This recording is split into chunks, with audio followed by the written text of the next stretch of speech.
আসসালামু আলাইকুম এভরিওয়ান, কেমন আছেন সবাই? আজকে আলু আর চিংড়ি মাছ দিয়ে টক রান্না করব। তার জন্য এখানে দুটো আলু কেটে হলুদ আর লবণ দিয়ে একটু ভেজে নিচ্ছি। আলুগুলো ভেজে তুলে নিচ্ছি। যে চিংড়ি মাছ রেডি করে নিচ্ছি কেটে কুটে। এখন রান্নাটা বসিয়ে দিব। এখানে বড় বড় করে 3 থেকে 4টা পেঁয়াজ কেটে নিচ্ছি, দিয়ে দিলাম।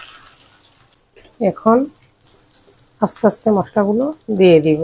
এখন দিচ্ছি লবণ পরিমাণ মতো, হলুদ গুঁড়া 1 চা চামচ, মরিচ গুঁড়া 1 চা চামচ, 3 থেকে 4টা টমেটো কেটে রাখছি, বড় বড় টমেটো। যেহেতু টমেটো দিব, মরিচটা আর একটু বাড়িয়ে দিব। 1.5 চা চামচ মরিচ গুঁড়া। মশলাগুলো একটু পানি দিয়ে কষিয়ে নিব।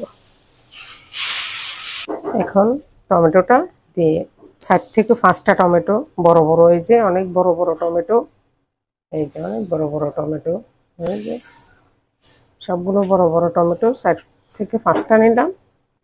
টমেটো আর মশলাগুলো সিদ্ধ হোক। টমেটোগুলো সিদ্ধ হয়ে গেছে, যেহেতু ফ্রোজেন টমেটো তাই খুব তাড়াতাড়ি সিদ্ধ হয়ে গেছে। দিয়ে দিব চিংড়ি মাছ। চিংড়ি মাছগুলো এখন ভাজবো না। চিংড়ি মাছে ভিনিগার দিয়ে আর লবণ দিয়ে প্রায় 10 থেকে 15 মিনিট ম্যারিনেট করে রাখছিলাম, শুধু ভিনিগার আর লবণ দিয়ে। যাদের অ্যালার্জির সমস্যা আছে তারা এভাবে খেলে, এভাবে যদি ভিনিগার আর লবণ দিয়ে মেখে রাখা যায় কিছুক্ষণ, তাহলে আর অ্যালার্জির সমস্যাটা হবে না। যেহেতু টকই রান্না করতেছি, তাহলে একটু ঝোলটা দিব বাড়াই।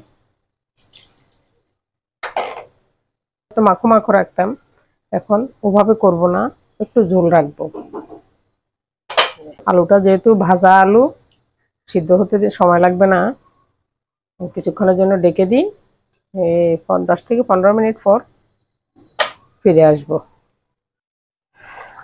15 মিনিট পর ফিরে আসলাম।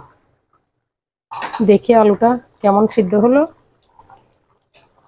ঠিকঠাক সিদ্ধ হলো কিনা।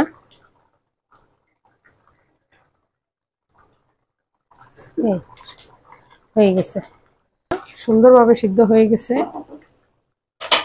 এখন একটু ধনিয়া পাতা দেব।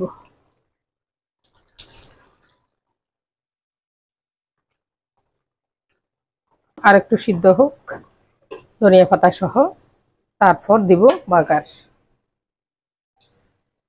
মাছের জন্য এখানে রেডি করে নিচ্ছি বাগার দিব, তাই একটু পেঁয়াজ আর এই যে কালো জিরা।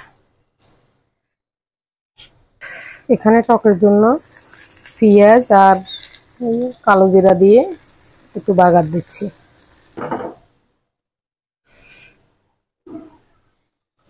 হ্যাঁ, বাগারটা দিয়ে দিচ্ছি।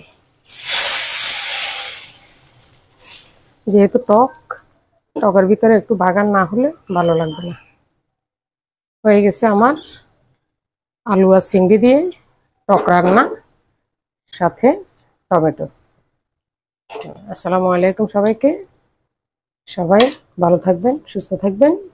এই বোনটাকে সামান্য সাপোর্ট করে যাবেন। আল্লাহ হাফেজ। আসসালামু আলাইকুম।